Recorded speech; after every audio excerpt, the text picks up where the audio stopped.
Bryan Johnson has the best biomarkers on earth. But what if I told you his brand Blueprint is leaving 40% of their potential revenue on the table because of their basic email marketing? In this video, I'll show you exactly how I would set up a Klaviyo and the strategy I would use to unlock that for Blueprint without spending an extra penny on ads. Okay, so this is the world-class retention system I would implement for Blueprint. And when I say retention, I don't just mean retaining first-time customers and getting them to buy again. I also mean retaining visitors, retaining the attention of visitors and retargeting them using a channel you own, which is the email channel, so they don't have to pay for extra ad spend. So let's get started. Step number one is email collection. Let's start from the top. As you know, Blueprint is getting traffic to their site from their organic content on YouTube and other platforms and through ads, right? So traffic is landing on site and around 2 to 5% of that traffic is converting into customers. That's why their on-site conversion rate is going to be around 2 to 5%. But here's where this system comes in. So step number one, capturing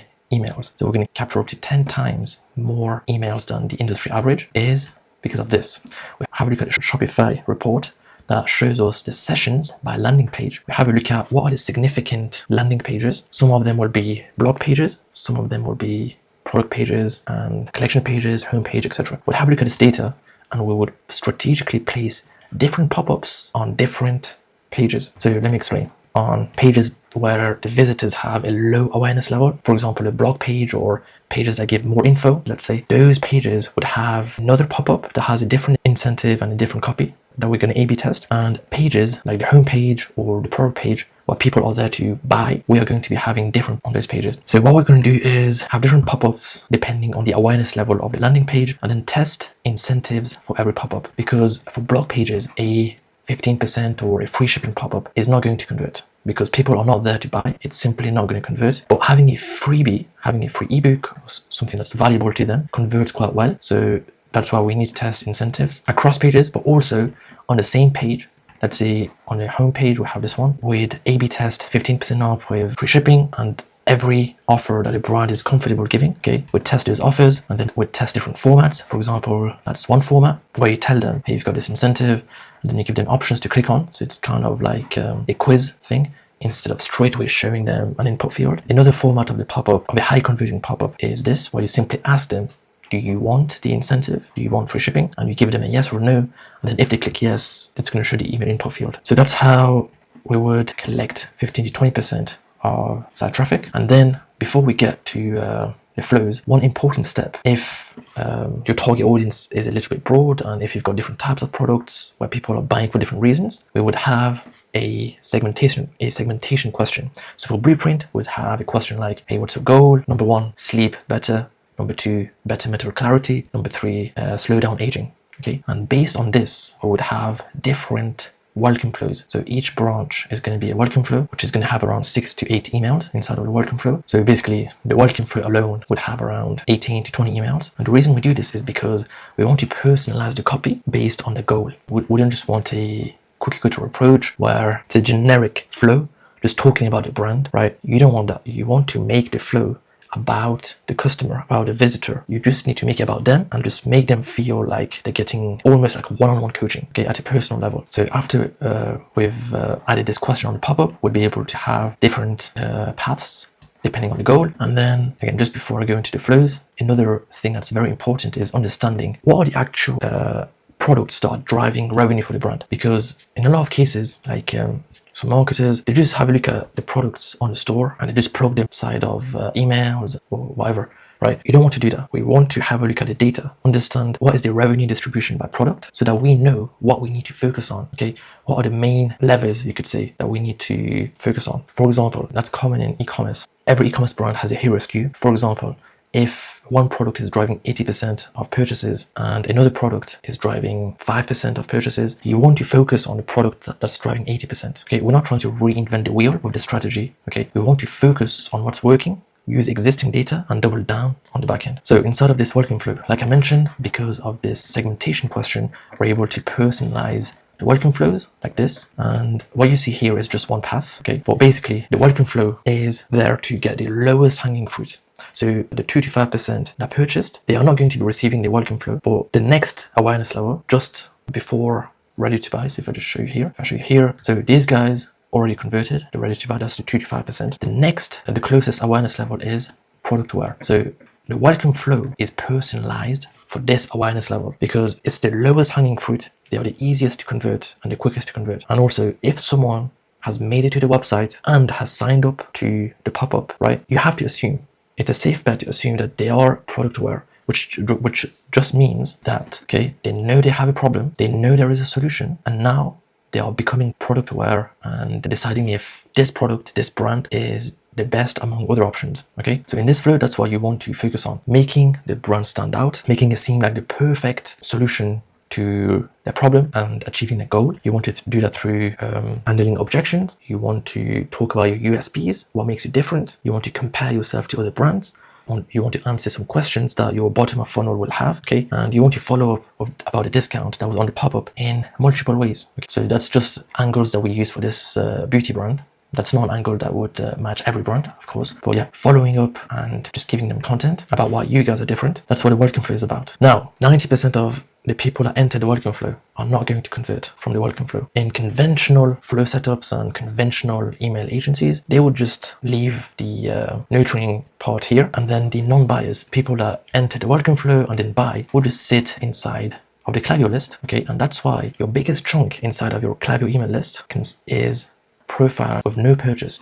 So around 70% of your email list has never bought. And email agencies, they love to just pitch you on campaigns and say, hey, we have to do ongoing campaigns, we have to nurture, we have to educate campaigns. Like, what makes you say that a personalized welcome flow did not convert a non-buyer? What makes you say that a generic campaign about a blog post or whatever is going to convert them? Non-buyers don't need more discounts or more generic campaigns. They need conviction building, okay? Because like 95% of visitors on your site haven't bought because they don't have enough trust in the brand or desire for the products, desire for the solution. So what we need to do is we need to have a long flow, okay, that spans across 3 to 4 months and that has around 30 to 40 emails, 30 to 40 touch points. So emails is touch points, yeah? And what we're going to do is we're going to build conviction one touch point at a time. So one email to build trust, one email to build desire, and we keep doing that in using different angles. Okay, that's important, using different angles, right? Not just sending the same social proof email showing 5 cherry pick reviews. That's not what I'm talking about. I'm talking about angles that build trust using different methods that we've extracted from the works of these legendary marketers and psychologists. Today using the email channel, and we've basically curated the best 30 angles that we can use to build trust and the best 20 angles that we can use to build desire for the products. Okay, so this is what this flow is for, building conviction using every angle possible. This is going to span across 3 to 4 months, right? Which means 70% of your email list does not need campaigns. You don't have to keep writing campaigns, designing them, sending them once, and then they just vanish forever. You don't need to do that anymore unless you have new product launches or you've got seasonal sales, right? And like stuff like Black Friday. And that's one of the reasons why the endless nurture flow is separate from the welcome flow, because when it's Black Friday, we just switch the welcome flow, right? But the endless nurture flow can keep going even during sales seasons because it's evergreen content and there's no discounts inside. Alongside the endless nurture flow, you have the downsell flow, because the endless nurture flow is there to build conviction. It primes the recipient. The downsell flow is there to push them over the edge and get them to buy. The downsell flow is basically a flow that has 4 different offers. One offer goes out every 2 weeks. It's basically like an automated sequence of campaigns, but it's going to run forever. It's going to run for every current subscriber and every future subscriber. So it's extremely high leverage. Okay, so all of this is automated and it's going to keep running without ongoing campaigns. And that's what's going to convert that 15 to 20% that did not convert on site, as well as the abandonment flows. Everyone talks about these abandonment flows, so I'm not going to go too deep into them. But one thing to note is inside of your abandonment flows, don't just have a notification type of email like, hey, you've left your card, come back. That's not going to do anything. Add content at the bottom of those emails, okay? And have a mix of plain text emails and designed emails, because different type of people will respond to different types of emails. Don't just have designed emails. So these are abandonment flows. I'm not going to go too deep into them as they are quite common. So these flows that we just talked about, that's going to decrease the CPA. And now let's talk about how we can increase the LTV and get more revenue this way. So after purchase, customers are going to go inside of the immediate upsell flow. Now, this flow is going to be sent out 5 minutes after they've bought, and it's going to give them a chance to add products to their cart for the next 30 minutes. But it's not just a email like this.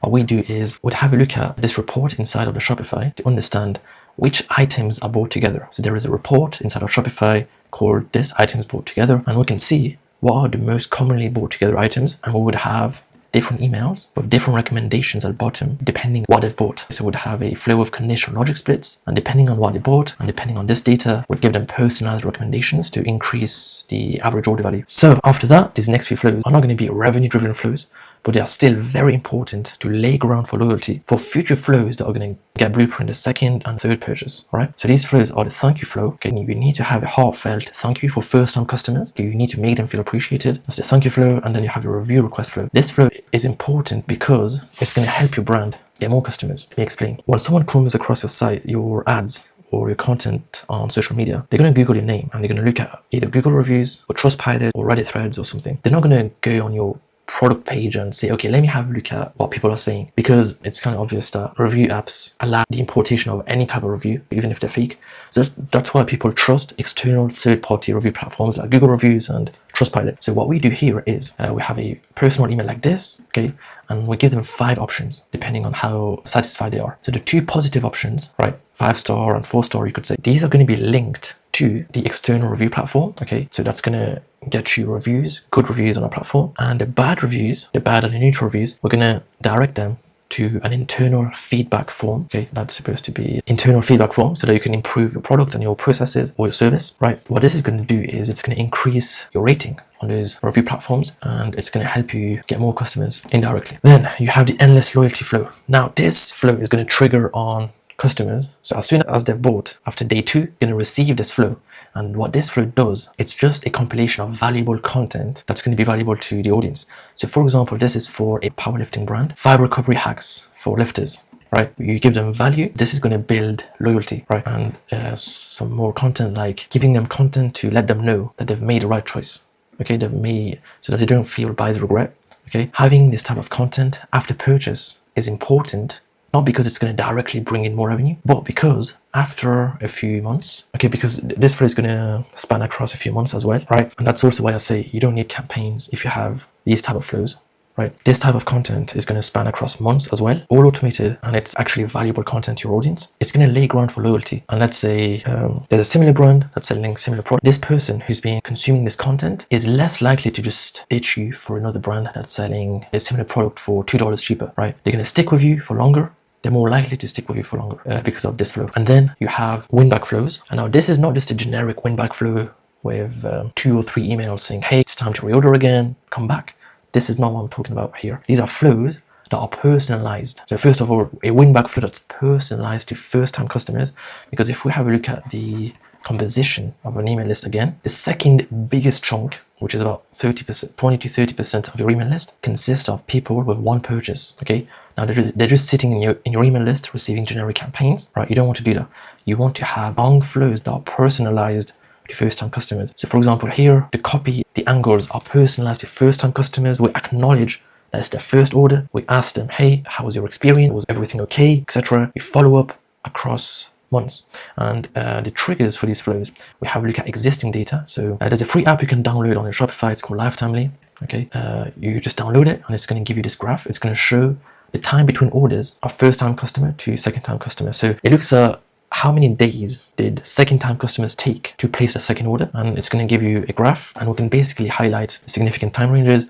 So for example, here we can see a peak around 10 to 14. Then another significant one can be 80% have reordered by day 25 to 29, and another one can be 90 days. Okay, because after 90 days is pretty much 0, right? So once we map out these significant time ranges, timestamps, I don't know what to call them, right? But after we can see what are the most, I can't find the words, but when are first-time customers most likely to reorder, right? We have a look at the data, and then we have offers around those timestamps, those time ranges. And yeah, that's that. That's for first-time customers. Again, this is not a generic win-back flow. The copy needs to be personalized for first-time customers. And then this is a win-back flow for repeat customers, so customers who've bought 2 times or more. And here, again, the copy is personalized. You let them know that, hey, you've bought from us a few times. And yeah, you basically follow up with them like this. And then you have the referral flow. That's to get repeat customers to share your product. They're gonna receive a discount code, to share the discount code with friends and family so that they can get commission. Like if they love you, like if they are repeat customers, it means they like your product. So they are the most likely to share it and earn a kickback for it, like get a commission or get discounts for their future orders. So yeah, these are the flows, the automations, the emails that would set up. No extra ad spend needed. It's a channel that this brand owns, right? And these are automations that will keep running forever. And yeah, this is how we would unlock that revenue for Blueprint by decreasing the CPA and increasing their LTV. If you want to know how you can replicate this for your brand, you can book in a free strategy call below, or you can request your personalized demo. We'll send it straight to your inbox. So yeah, let me know if you have any questions.